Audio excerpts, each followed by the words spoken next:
hari ini. Ku bersyukur merasakan kasih setiamu. Shalom saudara, selamat pagi. Kita ketemu kembali pagi ini dalam Morning Devotion. Selamat pagi saudara-saudara, apa kabar? Saudara, kita akan baca firman Tuhan dari Habakuk pasal yang ketiga, ayat 3-15. Demikian firman Tuhan. Allah datang dari negeri Teman, dan yang maha kudus dari pegunungan Paran. Keagungannya menutupi segenap langit, dan bumi pun penuh dengan pujian kepadanya. Ada kilauan seperti cahaya, sinar cahaya dari sisinya, dan disitulah terselubung kekuatannya. Mendahulinya berjalan penyakit sampar, dan demam mengikuti jejaknya. Ia berdiri, maka bumi dibuatnya bergoyang. Ia melihat berkeliling, maka bangsa-bangsa dibuatnya melompat terkejut. Hancur gunung-gunung yang ada sejak purba, merendah bukit-bukit yang berabad-abad, itulah perjalanannya berabad-abad. Aku melihat kemah-kemah orang Kusyan tertekan, kain-kain tenda tanah Midian menggetar. Terhadap sungai-sungaikah ya Tuhan, terhadap sungai-sungaikah murkamu bangkit, atau terhadap lautkah amarahmu sehingga engkau mengendarai kuda dan kereta kemenanganmu? Busurmu telah kau buka, telah kau isi dengan anak panah. Engkau membelah bumi menjadi sungai-sungai. Melihat engkau gunung-gunung gemetar, air bah menderu lalu. Samudra raya memperdengarkan suaranya dan mengangkat tangannya. Matahari, bulan berhenti di tempat kediamannya. Karena cahaya anak-anak panahmu yang melayang laju. Karena kilauan tombakmu yang berkilat. Dalam kegeraman engkau melangkah melintasi bumi. Dalam murka engkau menggasak bangsa-bangsa.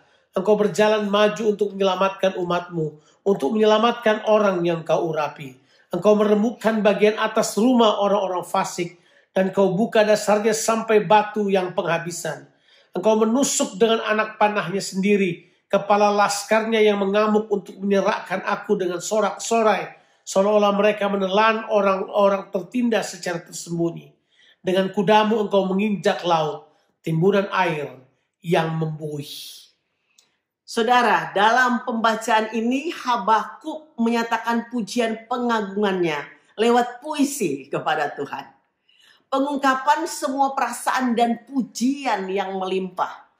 Saudaraku, puisi Habakuk bukan sekedar tulisan yang dibacakan, tapi suatu dinamika perjalanan iman dan pengenalan akan Tuhan.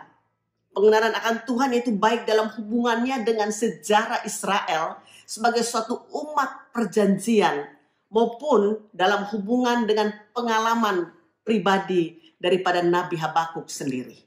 Nah, puisi yang ditulis oleh Habakuk ini hampir sama dengan semua puisi yang ada di Alkitab. Semua puisi-puisi yang ada di Alkitab itu menggambarkan hubungan pribadi seseorang dengan Tuhan. Sebuah gejolak perasaan, kadangkala emosionalnya tinggi, kadangkala rendah. Kadangkala seperti tidak dapat diukur oleh apapun. Tapi isinya sederhana.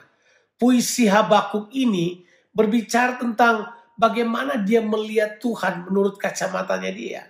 Ini yang dia lihat. Ada 3 hal yang bisa saya katakan kepada saudara. Yang pertama adalah Habakuk berkata, Tuhan itu ada. Dia serius ada. Dari zaman sejarah dia ketahui Tuhan ada. Dan Tuhan ini adalah satu pribadi. Dia bukan cuma sekedar kuasa, dia adalah satu pribadi yang bisa merasa, bisa marah, bisa dengan tenang, bisa sukacita, bisa menyatakan sesuatu. Dia adalah satu pribadi. Dan yang kedua, Habakuk mau bilang, dia bukan cuma ada yang dia satu pribadi, dia juga Tuhan yang mau berhubungan dengan manusia. Dia mau terlibat dengan manusia. Right. Dia mau menyatakan diri dengan manusia. Kalau saudara lihat dari ayatnya yang ketiga atau ayat keempat dan seterusnya, saudara akan menemukan di dalamnya bagaimana Habakuk menceritakan perjalanan bangsa Israel. Dalam perjalanan itu Tuhan ada dengan mereka. Walaupun bentuknya adalah sebagai apa? Sebagai tiang awan di waktu siang dan kemudian tiang api di waktu malam. Tapi dia melihat bahwa Tuhan ada dan mau terlibat dengan kehidupan manusia. Dan yang paling penting yang ketiga dia berkata begini. Esensi kehidupan manusia adalah hidup berjalan dengan Tuhan.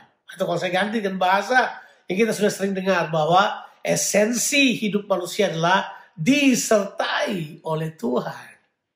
Saudaraku, terbanyak puisi-puisi Ibrani itu memberikan penekanan antara hubungan Tuhan dengan manusia. yang menghasilkan prinsip-prinsip kehidupan, saudara. Yang kalau kita telaah secara serius, itu dapat memberikan suatu contoh pola hidup yang seimbang tentang bagaimana berjalan dengan kehendak Tuhan. Nah, dengan jelas sekali bahwa Habakuk sekarang ini punya sebuah penglihatan yang berbeda. Dia sekarang ini punya pengharapan yang berbeda. Sekalipun dia tahu akan terjadi hukuman atas bangsa Israel, tapi dia juga tahu dia tidak khawatir lagi. Karena Tuhan terlibat dalam segala keadaan. Tuhan tahu semua keadaan.